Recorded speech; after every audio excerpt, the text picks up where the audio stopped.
அடுத்தது பார்த்திங்கன்னா லெமன் ஒன்று போட்டுக்குங்க. அப்புறம் வந்து ஏலக்காய், பட்டை, அன்னாச்சிப்பூ, இது மாதிரி வாசனை திரவியங்கள் எல்லாமே நீங்கள் போட்டுக்கலாம். லவங்கம், அதேமாதிரி நவதானியமும் போடலாங்க, ரொம்ப நல்லதுங்க. நவதானியம் என்கிட்ட கிடைக்கல எனக்கு இங்கே, அது கொஞ்சம் தூரமாக போய் வாங்கிட்டு வரணும். நாட்டு மருந்து கடை தான் கிடைக்கும். டைம் இல்லைன்றதுனால நான் இருக்கிறத வச்சு நான் போட்டு நான் சாமி கும்பிடுறேன்.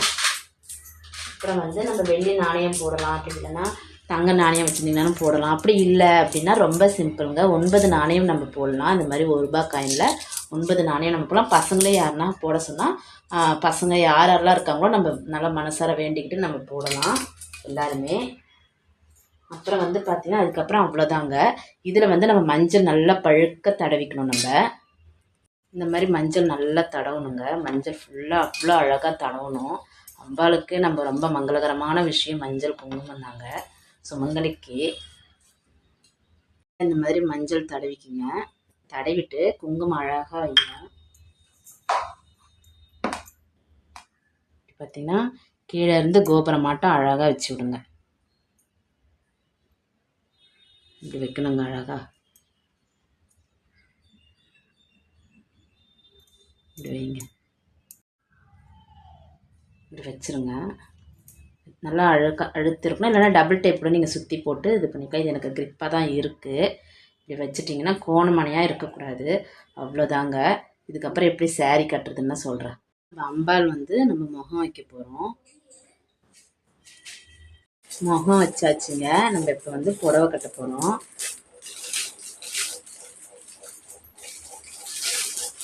புடவை வந்து இது மாதிரி நம்ம முந்தானி இது கொசுலம் எடுப்போம் இல்லையா, அந்த மாதிரி நம்ம அழகாக ஃப்ளீட் குட்டி குட்டியாக ஃப்ளீட் பண்ணி அழகாக முன்னாடி ரெடி பண்ணி வச்சுருங்க.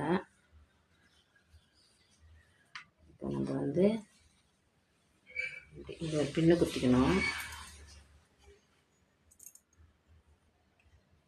புடவை அழகாக கட்டியாச்சு. வெறும் ஜாக்கெட் பிட்டு தாங்க இது. இப்போ இதில் ஜுவல்லாம் போட்டோம்னா இந்த இடம் நமக்கு மறைஞ்சிரும். எங்கள் வீட்டு லக்ஷ்மியை நாங்கள் அழகாக அலங்காரம் பண்ணிட்டோம். எப்படி இருக்குதுன்னு சொல்லுங்கள். இப்போ லக்ஷ்மிக்கு வந்து உகந்தது என்னென்னு பார்த்தீங்கன்னா, முதல் நாள் வர வைக்கும்போது வெண்பொங்கல் தாங்க. நம்ம அம்பாளுக்கு நெய்வேத்தியமாக பண்ணி நம்ம அம்பாளை உள்ளே அழைக்கணும். இந்த மாதிரி பலகையில் அரிசி மாவில் கோலம் போட்டு சரவண பவ ஓம்னு போட்டு ஸ்டார் போட்டு இதில் வாழை இலையை வச்சு சுத்தம் பண்ணிவிட்டு பச்சை வாழை இலையை தலை வாழை இலையை வச்சு அதில் நம்ம அரிசியை போட்டு வைக்கணும்.